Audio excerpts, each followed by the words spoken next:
안녕하세요, 청취자 여러분들. 저는 이 채널을 즐겨 듣는 애청자였는데 오늘은 사연자로 변신을 해보았네요. 제가 이렇게 사연자로 변신을 하게 된 데에는 아주 통쾌한 사이다 같은 일이 저희 집안에 벌어졌기 때문이에요. 얼마나 통쾌하던지 제가 며칠 이 생각만 하면 밥을 안 먹어도 기운이 날 정도였다니까요. 가져가기를 우습게 알고 무시해대던 시모 때문에 가족들이 많이 힘들었었는데 사람은 역시 죄를 짓고는 못 사나 봅니다. 그럼 저희 집안에 어떤 일들이 있었는지 지금부터 사연을 적어볼게요. 제 남편은 아주 그냥 너무나 착한 남자랍니다. 법이 없어도 살 수 있는 그런 사람 아시죠? 제 남편이 딱 그래요. 회사에서 자기한테 못되를 구는 사람이 있어도 그냥 그러려니 하고 넘어가는 사람이랍니다. 저는 처음에 이 남자의 이런 매력에 빠져들게 되었어요. 이 세상에 존재하는 다른 남자들하고는 차원이 틀리다고 생각했죠. 마치 부처님 같은 넓은 아량을 가졌다고나 할까? 이 사람하고 살면 평생이 너무나 평온하고 행복하리라 생각을 했었어요. 하지만 막상 살아보니 착하다고 무조건 다 행복한 것은 아닌 것 같더라고요. 얼마나 속이 답답하고 뒤집어지든지. 어쨌든 저는 그렇게 착한 남자를 만나 연애를 했고 적당한 나이가 되어 결혼하게 되었습니다. 결혼이라는 것이 당사자들끼리만 하는 것이 아니라 한 집안 대 집안끼리 엮이는 문제인지라 이 부분에서 조금 힘이 들긴 했어요. 저희 집은 아빠가 하는 말을 가족들이 대부분 따르는 편이었거든요. 엄마가 뭐라고 하시기도 하셨지만 그래도 이 집안의 가장인 아빠의 의견을 대부분 가족들이 맞춰줬어요. 그런데 남편의 집안은 달랐습니다. 제가 인사를 드리러 그 집에 갔을 때부터 남친의 어머니에게서 느껴지는 포스가 남달랐거든요. 인사를 하고 소파에 앉고 밥을 먹고 커피와 과일을 먹을 때까지도 계속해서 모든 것을 남친의 어머니가 주도하셨어요. 남친 아버지는 남친과 똑같이 진짜 착하신 분 같았고요. 그저 저를 보고 웃으면서 많이 먹으라고만 얘기하실 뿐 다른 부분은 전혀 말씀하지 않으셨는데 남친 어머니는 하나부터 열까지 꼬치꼬치 캐물으시고 못마땅한 표정도 지으셔서 밥이 입으로 들어가는지 코로 들어가는지도 모를 정도였다니까요. 아마도 그 느낌 아실 거예요. 그 집안에서 나오자마자 소화제와 사이다부터 찾게 되는 그 느낌을 말이에요. 예를 들면 이런 식의 말이었었는데요. 아가씨는 결혼해서 얼마나 벌 수 있어? 요즘은 외벌이 못하는 거 알지? 우리 아들이 결혼해서 뼈 빠지게 번 돈으로 펑펑 쓰는 여자들 난 이해 못하거든. 아, 네. 저도 같이 맞벌이 해야죠. 요즘 시대에 아이들 키우려면 돈도 많이 들고 하니까요. 그럼 다행이네. 근데 지금 월급이 얼마나 되지? 앞으로 얼마나 오를 것 같아? 솔직히 내가 듣기로 아가씨 학벌도 별로고 집안도 뭐 별거 없다던데 그 돈 받아서 앞으로 애들 키우긴 하겠냐고. 네? 아, 네. 없으면 아껴 쓰고 하면 되죠. 솔직히 상혁씨도 저에 비해서 그렇게 많은 월급도 아닌데. 뭐가 어째? 갑자기 우리 아들 얘기를 왜 한다니? 이상한 심보를 가졌네 이 아가씨. 이런 여자들이 허구한 시댁들 먹이면서 남자를 들들 볶는다는데 말이야. 남친의 어머니와의 첫 만남에서부터 이런 식의 대화가 오고 갔으니 어느 정도 제가 불편했는지 아시겠죠. 사실 이때부터 이상한 느낌을 받았으면 결혼을 하지 말았어야 하는데 저도 참 사랑에 눈이 멀었던 것 같아요. 이상한 얘기를 계속해서 하시는 동안에도 제 남친과 남친 아버지는 그저 눈치만 슬슬 보고 있고 단 한 번도 그만하라는 말씀을 하지 못하시더군요. 제 남친은 그런 어머니가 불편했는지 곤란한 말씀을 하실 때면 다리만 덜덜 떨고 있었어요. 그날 인사를 마치고 집으로 돌아가는 자리에서 남친과 얼마나 싸웠는지 몰라요. 오빠 어머니는 왜 그러셔? 좋게 말할 수도 있잖아. 내가 결혼해서 펑펑 돈을 쓴다는 것도 아니고 일도 한다는데 계속 왜 그런 식으로 말씀하시냐고. 아, 그게 있잖아. 그냥 우리 엄마 원래 스타일이 좀 그러셔. 미안해. 내가 사과할게. 그럼 오빠가 그만하시라고 말할 수도 있잖아. 나는 솔직히 어떤 느낌이 들었는지 알아? 내가 왜 일어나지도 않은 일로 구박을 받아야 하며 이런 대접을 받아야 하는지 비참하더라고. 오빠 월급이 그렇다고 내가 펑펑 쓸 만큼 많은 것도 아니잖아. 나랑 많이 차이도 안 나면서. 맞아. 네 말이 다 맞아. 그러니까 화 풀어. 우리 엄마는 그냥 그런 사람이라고 생각하고 이해해줘. 근데 나쁜 분 아니시고 솔직하신 분이야. 남친은 어찌나 자신의 어머니를 감싸든지 저는 그 모습에 더 화가 났습니다. 그 일로 한 일주일 정도는 싸우면서 연락도 안 하고 지낸 것 같아요. 하지만 너무나도 착한 성격의 남친은 제게 무릎까지 꿇으면서 사과를 했고 그 사람과 헤어지는 것이 죽을 만큼 힘들었던 저는 그렇게 남친과의 결혼을 진행하게 되었죠. 이어지는 상견례 자리에서도 저희 부모님과 얼굴을 찡그리는 일을 일으키게 됩니다. 예비 시모는 리스트까지 적어오시면서 혼수와 예단에 대한 얘기를 하셨어요. 근데 그 리스트는 저희 결혼의 규모와 재산 상황에 전혀 맞지 않는 생뚱맞은 내용이더라고요. 모피 코트와 명품 코트를 비롯해서 먼 친척분들의 예단 비용까지 각각 다 청구를 하셨는데 그걸 보신 저희 엄마도 한 말씀 하셨죠. 이런 말씀 드리긴 뭐하지만요. 신혼집도 저희 쪽에서 돈을 보태는 판국에 이렇게까지 예단을 요구하시는 건 아니라고 봅니다. 그렇다고 신혼집이 엄청 좋은 집도 아닌데. 어머머, 그게 무슨 소리세요? 신혼집은 저희가 80%를 해주었고 꼴랑 몇천만 원 보탠 건데 그런 걸로 그럼 예단을 줄이시겠다는 겁니까? 남의 집 귀한 아들 이런 식으로 대우해도 되는 거예요? 제 딸 역시 그 누구보다 귀한 집 자식입니다. 제 말은 보통의 상식선에서 하면 좋겠다는 말씀이에요. 그 집에 들어가는 혼수 물품도 다 저희 쪽에서 마련하기로 한 건데 이렇게 고급 예단같이 그것도 친척분들 것까지 마련해 오라니요. 저는 좀 이해가 안 되는데요. 양가 부모님은 약간의 언성을 높이게 되었어요.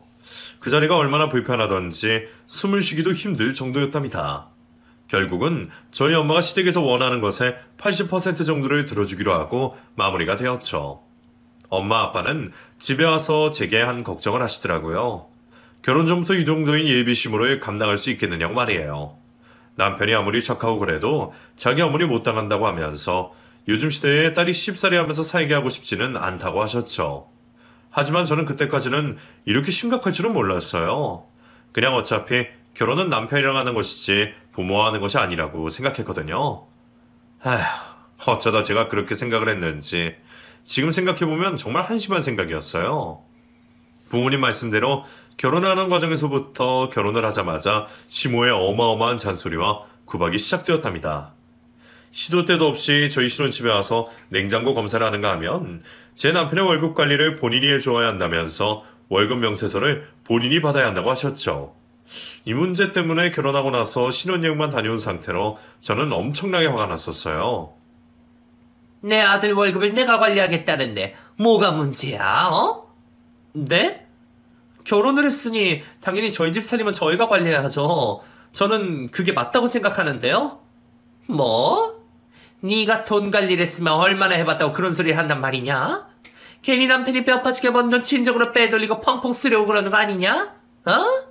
안 그러면 이렇게 길길이 날뛸 일은 없잖아.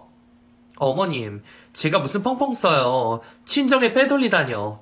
무슨 말도 안 되는 말씀이세요. 그리고 솔직히 이 사람 월급이 그렇게 많지도 않잖아요. 저도 그 못지않게 벌고 있고요. 아이고야, 세상에나. 지 남편의 발톱에 때만큼도 생각 안 한 이 며느리를 어떻게 생각해야 되냐? 난 아무래도 이 결혼이 잘못된 것 같다. 아직 혼인신고도 하지 않았으니 이제라도 다시 생각해봐야 되는 거 아닌가 모르겠다. 우리 조상님들 보기 민망스러워서. 시모는 정말 말도 안 되는 말을 하면서 저를 몰아붙이셨어요. 신혼여행을 다녀와서 피곤해 죽겠는데 얼굴을 보자마자 한다는 소리가 이 얘기라니. 너무 기가 막히고 황당했습니다. 그렇게 한바탕 난리가 난 후 저는 남편에게도 화가 났어요. 말도 안 되는 억지를 부리는 시모를 보고도 그저 아무 말도 하지 않고 허허 웃고 있는 모습이 꼴보기 싫었거든요. 남편을 향해 왜 그렇게 바보같이 가만히 있느냐고 말하면서 울었었는데 그때도 남편은 시모를 두둔하며 이해해달라고만 했습니다. 저는 결혼하고 채 한 달도 되지 않아 저희 친정부모님의 말이 와닿았던 것 같아요. 마냥 착하기만 하다고 그게 전부가 아니라는 제 부모님의 말이에요. 강하게 밀어붙이는 시모에게 저는 남편의 월급을 뺏겼지만 그 대신 저는 한 가지의 조건을 내걸었습니다. 여보, 나 딱 1년이야. 1년 안에 당신이 정확하게 우리 가정과 시부모님 가정을 분리시켜줘. 그렇지 않으면 나 정말 참고 살기 힘들다고. 당신 나랑 결혼한 이 집의 가장이라고. 부모님의 자식으로서보다 이제는 이 가정을 지키는 가장의 모습을 더 중요하게 생각해. 우리 가정에 관련된 것은 꼭 우리가 알아서 해결하게 만들어줘. 약속해. 알았어. 여보 말대로 내가 딱 1년 안에 우리 엄마한테 내 월급도 다 가져오고 당신 말대로 분리시켜서 할게.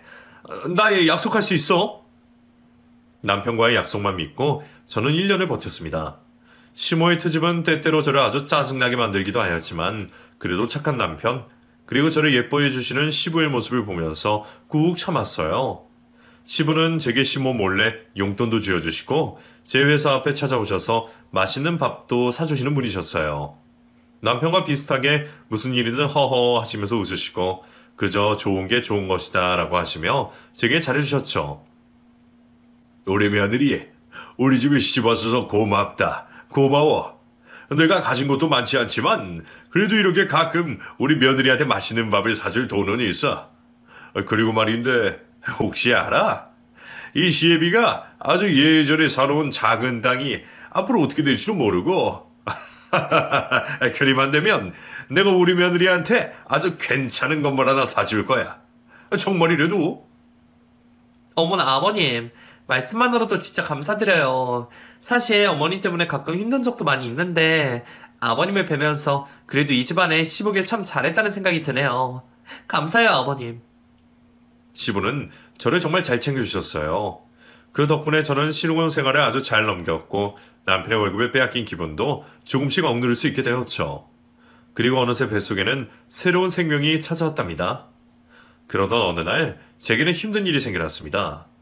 시모의 친동생인 시이모님이 갑자기 시댁으로 들어오게 되셨다는 거예요. 시이모님은 먼 지방에서 살고 계셨었는데 갑자기 이혼을 하시고 시모네 집으로 들어오게 되셨더라고요. 결혼식 때만 잠깐 뵙고 전혀 못 뵈던 분이라 평소 성격이나 이런 것에 대해서 알 수가 없었는데 딱 2번의 만남을 한 결과 시모와 너무나도 똑같은 사람이라는 것을 알게 되었어요. 아니, 어쩔 때 보면 시모보다 더한 사람인 것 같았어요. 특히나 이혼을 해서 그런 것인지 늘 화가 많은 상태였는데 저를 유별나게 마음에 들지 않아 하시더라고요. 제 남편이 세상에 둘도 없이 착한 천사인데 저 같은 불려시를 만나서 앞으로 일도 잘 안 풀리고 승진도 안 될 것이라는 말씀을 하시더군요. 그 말을 들은 저는 기분이 나빠서 그런 말씀 듣기 힘들다고 하니 그때부터 완전히 미운 털이 박혔나 봅니다. 임신 막달인 저를 허구한 날 시댁으로 불러서 장을 봐라, 퇴근길에 맛있는 음식을 포장해와라 하면서 별의별 일을 시키더군요. 더군다나 시댁에 와 있는 제게 통장 거래 내역을 보며 줄 수 있느냐며 의심스러운 표정을 하셨는데요.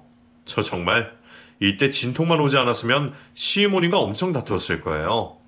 막 화가 나서 저도 무언가 단호하게 말씀을 드리려던 찰나 뱃속에 있던 아이가 세상에 나오고 싶다는 신호를 보냈고 바로 병원으로 가게 되었습니다. 그날 밤을 새우며 진통을 하고 다음날 아침 딸아이를 출산했는데 아들 말고 딸이 나왔다면서 시모와 시이모님이 어찌나 잔소리를 하시던지 귀에 피딱지가 않는 줄 알았다니까요. 아니, 결혼해서 아들 손주 하나 딱 안겨주면 좀 좋아?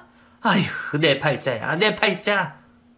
어머님, 아직 저희 결혼한 지 얼마 되지 않았고 첫 아이인데 왜 그렇게 급하게 생각하세요? 네가 앞으로도 아들을 낳을지 안 낳을지 장담도 못하니까 내가 불안하지 않겠니? 남들은 가만히만 있어도 생긴다는 아들은 너는 왜 그렇게 못 낳니? 요즘은 딸이 되세요, 어머님. 딸 못 낳아서 안달이라고 하는데 정말 왜 그러세요? 아들이 하나 있어야 집안이 안정이 되고 듬직한 것이야. 네가 뭘 몰라서 그래. 어디서 주워드는 얘기인 줄은 몰라도 쓸데없는 소리 2번 다시는 내 앞에서 짓거리지 말아라. 시모와 시이모님의 짜증나는 말을 들은 후 마음이 너무 허탈하고 비참해서 얼마나 울었는지 몰라요. 친정 부모님한테 말씀을 드릴 수도 없고 혼자 속으로 끙끙 소가리만 하게 되더군요. 이때 저를 위로해주고 힘이 되어주신 분이 바로 시부예요. 시부는 온화한 미소를 지으시며 손녀딸을 안겨준 제가 세상에서 가장 예쁘다고 말씀해 주셨습니다. 집안에서는 집의 평화를 위해서 시모의 말에 어쩔 수 없이 따르고 있다고 하셨지만 시모가 없는 집 밖에서는 자신도 다 할 일을 하는 사람이라고 하시면서 말이죠. 그리고 제 통장에 100만 원의 돈을 훅 꽂아주셨답니다. 시부가 월급이 많은 분도 아니셨지만 제가 임신했을 때 매월 조금씩 모아서 100만 원을 만들어 놓으셨다고 하셨어요. 그 돈을 받고 나서 얼마나 감동을 했던지 눈물이 줄줄 흘렀어요. 저는 그렇게 시모와 시이모님의 말도 안 되는 구박을 받으면서도 꿋꿋하게 참고 지냈습니다. 일도 열심히 해서 육아휴직 몇 개월을 빼고는 계속해서 일을 해서 돈도 조금씩 모았고요. 아이들이 앞으로 무슨 일을 할 때 부족함이 없도록 최선을 다해서 일을 했죠. 시간은 흘러 결혼 10년을 넘어서고 아이도 초등학교 고학년이 되었어요. 아이에게 손이 확실히 덜 가서 그런가 일을 하는 것이 이전보다 훨씬 수월하더라고요. 남편은 여전히 직장에 다니고 있지만 스트레스가 있다며 2번이나 이직을 했었기에 월급이 많이 오르진 않았어요. 한 직장에 계속 다니며 승진을 했던 저보다도 월급이 더 적게 되었지만 저는 남편에게 그 어떤 구박도 하지 않았습니다. 돈은 많이 없어도 남들처럼 그저 평범하게 살아가는 것이 인생의 행복이라고 느끼면서 살아갔어요. 아이와 남편과 셋이 보내는 하루하루는 크게 불행한 부분이 없었거든요. 하지만 제가 인상을 쓰게 될 때는 항상 시모와 시이모님이 계셨습니다. 결혼할 때부터 힘들었던 부분이 결혼하고 나서 10년이 지나도록 전혀 해결되지 않았어요. 아니, 오히려 더욱 심해진 것 같아요. 시모는 제게 구박을 하는 것도 모자라 어떤 의심스러운 행동까지 하며 살아가고 계셨습니다. 시이모님이 이혼을 하고 시댁에 들어와서 살아가게 되면서 자꾸만 밖으로 도는 시간이 많았고 시댁에 시부홀로 덩그러니 남겨두고 외출과 외박을 하는 날이 많더군요. 하루는 시부가 몸이 많이 편찮으셨었는데 밥도 차려주지 않고 외박을 하셨던 것입니다. 퇴근 후 시부의 전화를 받고 시댁에 달려갔다가 정말 깜짝 놀랐죠. 애미야, 내가 오늘 몸이 좀 안 좋아서 그러는데 혹시 죽 한 그릇 좀 사다 줄 수 없겠느냐? 하루 종일 아무것도 먹지 못해서 기운이 하나도 없구나. 네? 아버님 목소리가 왜 그러세요? 많이 편찮으신 거예요? 어머님은요? 이모님은요? 그러게, 네 애미와 이모는 꼭두 새벽부터 어디를 나간다고 하더니만 아직도 깜깜무소식이구나. 아이, 미안하다. 너도 직장 다니고 바쁜데 이런 부탁까지 했어. 아니에요, 아버님. 그게 무슨 말씀이세요? 당연히 사다 드려야죠. 잠시만 기다리세요. 잠시만요.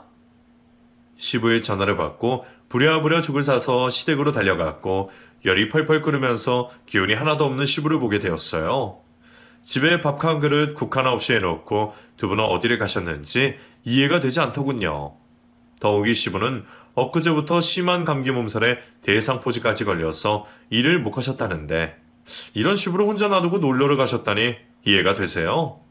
제가 보니 아주 눈물이 나게 불쌍한 지경에 놓여 있으신 것 같아서 마음이 안 좋더라고요. 아버님, 어머님 어디 가신 거예요? 이거 진짜 위험해요. 대상포진 그냥 쉽게 볼 게 아니라고요. 아이, 나는 괜찮다. 네 이모랑 뭐 급한 일이 있다고 그러더라. 어쩔 수 없지. 아픈 내가 잘못이지 뭐. 아버님이 그렇게 맨날 괜찮다고 하시고 허허 웃으시니까 더 그러시는 거예요. 어머님이 무서우세요?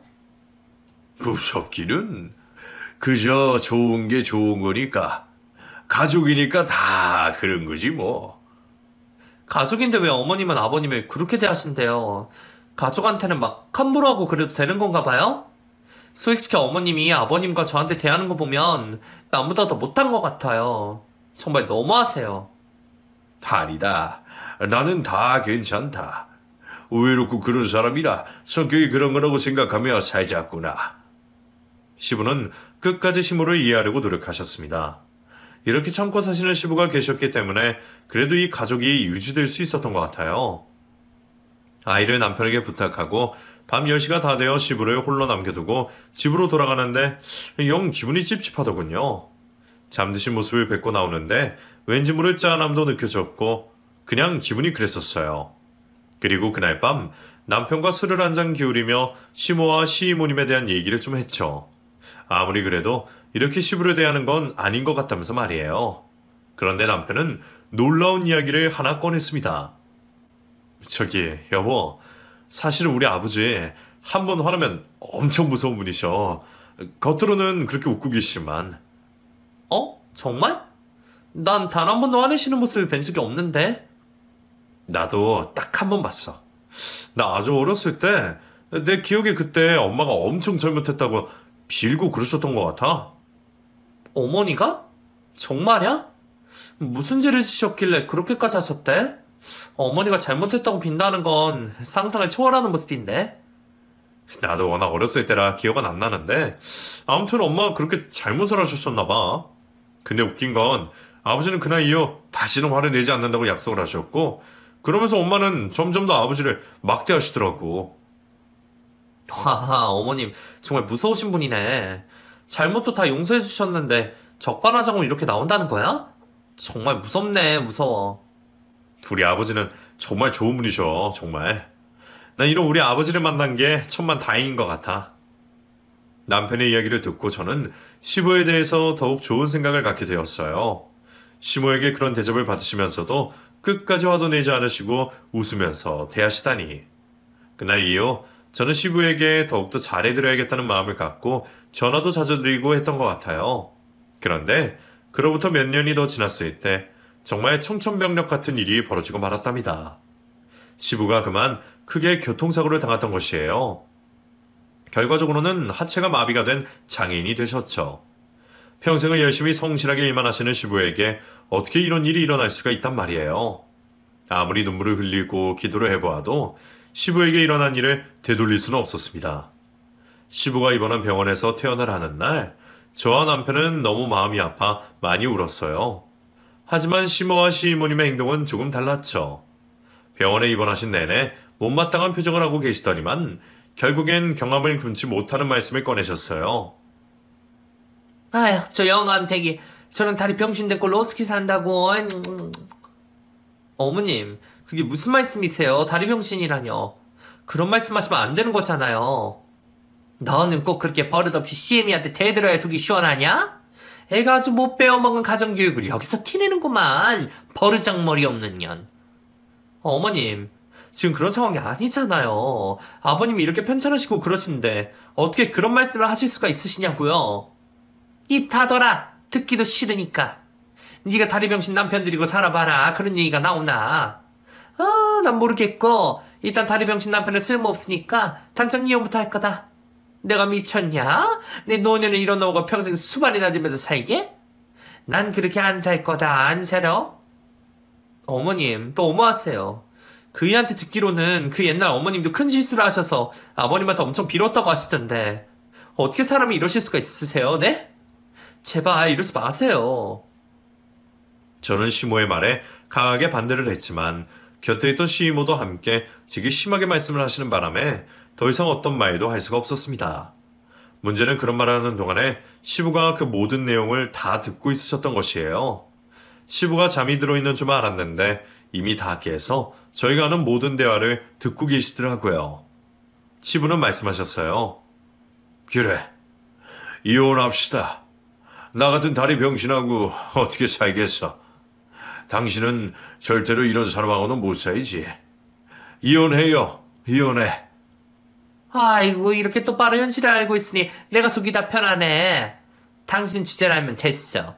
내가 여태까지 같이 살아준 것만 해도 감사하게 생각해. 그래요. 그러자고. 대신 나중에 다른 소리 해도 이번에는 나 절대로 안 돌이켜. 그런 줄로만 알아. 절대로 나도 이 이혼 무르지 않을 거네.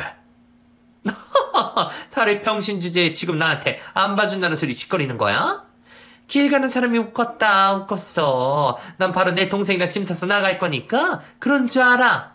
당신 대소변 받으면서 평생 구질구질하게 안 산다고. 그렇게 시모는 시부에게 못한 말까지 다 하시며 자신의 이혼을 합리화시키셨습니다. 그날 시모는 시이모님과 또 어디론가 나가셨고 그날 밤 외박을 하셨죠. 다음날 시부는 저를 조용히 부르셨고 제게 편지 한 통을 건네셨어요. 이미야, 이걸 좀. 네가 나 좀 도와줘야겠다. 이게 뭐야, 아버님? 일단 읽어보거라. 저는 조심히 그 편지를 읽어 내려갔고 그 안에는 그동안 시모가 행했던 일들 그리고 시부의 재산에 관한 얘기가 쓰여 있었습니다. 시모는 그 옛날에 바람을 피웠다고 해요. 그걸 아셨던 시부가 분노하셨고 시모는 무릎을 꿇고 사죄하며 다시는 이런 일을 하지 않는다고 한 번만 봐달라고 하셨다네요. 결국 아이 때문에 모든 것을 이해해준 시부는 다시는 아이 앞에서 화를 내지 않겠다고 다짐을 했고 그렇게 평생 자신의 약속을 지키면서 살아온 것이에요. 하지만 시몬은 그런 시부를 가만히 안 하듯이 허구한 날 시부를 구박하셨고 집안의 모든 결정을 본인이 다 하셨는데 거기에 더해서 시모님과 함께 남자를 만나러 다닌다고 하셨습니다. 그리고 시부가 벌어다 준 돈의 일부를 그 남자와 함께 쓰고 다녔고 자신에 대해서 빨리 죽었으면 좋겠다는 말도 하셨다고 쓰여있네요. 시부는 이런 내용을 이미 다 알고 계셨고 이미 녹음까지 다 해두신 상태라고 합니다. 시모님과 나눈 이야기들, 자신이 일을 하고 나간 사이에 상간남을 집에 데리고 온 이야기들, 어떻게 하면 자신을 없애고 보험금을 타서 한몫 땡기자는 이야기들, 정말 제 눈을 의심할 만큼 충격적인 내용을 담겨있는 편지를 보고 저는 손을 벌벌벌 떨었어요. 그리고 가장 마지막에는 시부가 아주 예전에 사놓은 작은 땅이 지가 엄청나게 대박이 나서 가격이 많이 올랐다면서 아들 내외에게 양도를 해준다고 쓰여 있었습니다. 아버님, 이게 다 뭐예요? 이게 정말이에요? 그래. 에미야, 이게 다 사실이다. 내가 어떻게든 자식들한테는 이런 걸 보이고 싶지 않았어. 참고 또 참고 있었는데 말이지. 너희들 볼 면목이 없구나. 아버님, 어떻게 이런 일을 겪으시고도, 이런 일을 당하시고도 사실 수가 있으셨어요? 이건 아니잖아요. 정말 아니잖아요. 편지 내용만 봐도 제가 이렇게 분노가 끓는데, 아버님은 어떻게 이걸 다 참고 살려고 하신 거예요? 자식들. 그리고 내 아끼는 손주가 있으니 그래서 그냥 참은 거지. 노는 애가 뭐가 있겠니? 우리 가족들밖에 더 있어. 그런데 이제는 안 되겠구나. 다리 병신이라고 쓸모없다는 사람하고 내가 어떻게 살 수가 있겠어. 미안하다, 에미야. 네가 나 좀 도와다오. 걱정 마세요, 아버님. 제가 꼭 아버님이 억울하게 참고만 계셨던 거 다 해결해 드릴게요. 아버님은 정말 멋진 분이세요. 저런 어머님과 고통 속에 사시지 마시고 깔끔하게 헤어지시고 새 출발하세요. 제가 도와드릴게요. 저는 그 편지를 받고 곧바로 이혼 전문 변호사와 상담을 하기 시작했습니다. 변호사는 증거가 충분하다면 상간남과 시모에 대한 위자료 청구가 가능하다고 하시더군요. 그리고 이혼을 하기 전에 아들 내외에 주기로 한 땅은 미리 양도를 해두는 것도 좋다고 하셨고요. 여태까지 돈을 단 한 푼도 벌지 않고 오히려 시부가 번 돈을 상간남에게 투자하고 썼던 부분도 인정이 되면 재산 분할에서도 영향을 끼칠 수 있다고 나왔습니다. 또 시부는 시모 몰래 자신이 돈을 벌 수 없을 때를 대비해서 꽤 높은 금액의 보험을 들어놓으셨다고 해요. 아주 오래 전부터요. 그만큼 가정에 대한 책임감이 높으신 분이거든요. 저는 상담 내용을 가지고 하나하나 준비를 하기 시작했습니다. 아무것도 모르는 시모는 시부에게 다리 병신이라고 부르며 자신에게 위자료와 재산 분할을 해달라며 아주 뻔뻔하게 얘기를 하고 있던 상황이죠. 저는 그러는 동안 시부의 땅을 명의 이전해 두고 시부의 도움을 받아 시모에 대한 모든 증거들을 확보해 두었어요. 시모는 안달복달하면서 단 한순간도 시부의 병수발에 들기 싫다면서 밥 한 끼도 차려주지 않으셨는데 이제는 대놓고 집 앞에 상간남을 찾아오게 하더군요. 그날에도 이혼 소장을 다 완성해서 남편과 함께 시모의 집으로 가는데 시모의 집 앞에서 상간남의 차에 타서 입맞춤을 하고 계셨었어요. 저녁이라서 안 보일 줄 알고 그러신 것 같은데 가까이서 보면 정말 차 안이 훤히 다 들여다 보인다는 걸 깜빡하셨나 봅니다. 경악을 금치 못하는 상황에 제 남편은 너무 깜짝 놀라더라고요. 시부의 편지와 제 이야기를 듣고도 반신반의했었는데 자기 눈으로 확인을 하던 순간이었으니까요. 저희가 가까이에서 차 안을 들여다보니 화들짝 놀란 시모가 얼른 차에서 내렸습니다. 아니, 네 뭐야? 스토커야, 어? 엄마 여기서 뭐 하는 거야? 엄마 이런 사람이었어? 어? 정말이야? 아니, 저기 아들아, 엄마 말 좀 잠깐 들어봐봐. 그게 있잖아. 그게 말이야. 엄마, 나 정말 여기 오면서도 안 믿었어. 아닐 거라고 생각했다고. 엄마 그런 사람 아니잖아. 그냥 성격만 조금 세고 그런 사람이지. 이렇게까지 하는 사람 아니잖아. 아니야, 엄마 아니야. 뭔가 오해가 있었어. 일단 들어가서 얘기하자, 어? 아들, 들어가서 얘기해. 황당하게 자신의 변명을 늘어놓는 시모에게 저는 말씀드렸어요. 그래요, 어머님. 들어가시죠. 들어가서 얘기하시죠. 저도 할 얘기가 있어요. 아주 많아요. 두 눈이 휘둥그레진 남편과 시모와 함께 집 안으로 들어갔습니다. 집 안에는 시부가 혼자 아주 불편한 몸을 이끌고 주방으로 나와 물을 드시고 계셨어요. 시모는 그런 시부의 모습을 보고 또 혀를 쯧쯧 차시면서 말씀하셨죠. 아이고, 저런 다리 병신. 아무짝에 그래 쓸모없는 놈. 돈이라도 많으면 내가 말을 안 해. 한 푼도 없는 주제에 아주 젖꼬락질해서는 빨리 이혼하자고. 이혼. 내가 내일 이혼서류 가져올 테니까 사인이나 해. 저는 그런 시모에게 말했어요. 어머님, 이혼서류 가져오실 필요 없어요. 여기 있거든요. 제가 이렇게 싹 다 준비를 해왔답니다. 한번 보실래요? 어머님과 아까 함께 있으시던 그 상간남한테도 소장이 곧 날아갈 텐데. 뭐가 어째? 이것들이 정말 무슨 소리를 하는 거냐? 애미, 너는 도대체 가정교육을 제대로 받긴 한 거냐? 시애미 알기를 개똥을 알고 말이야. 개똥이면 개똥 취급을 받으셔야죠. 한평생 일만 하시고 가정교에서 충성하신 아버님이 다리 못 쓰신다고 이런 취급을 하세요. 그런 어머님은 그럼 가정교육 잘 받으신 거예요? 저는 오히려 이런 어머님께 감사해야 될 것 같아요. 어머님 덕분에 이렇게 제가 좋은 환급단까지 받게 되었거든요. 저 회사 관뒀어요. 그 땅에 작은 건물 지어서 커피숍하고 월세도 받고 살 거거든요. 시모는 순간 두 눈이 휘둥그레졌습니다. 저는 그런 시모에게 계속해서 말씀드렸죠. 지금부터 어머님 정신 똑바로 차리셔야 할 거예요.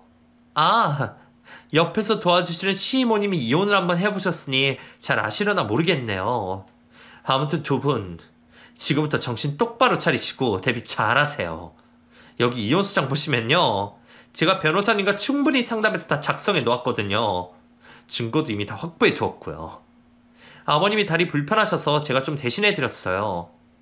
아니, 이게 뭐야? 위자료?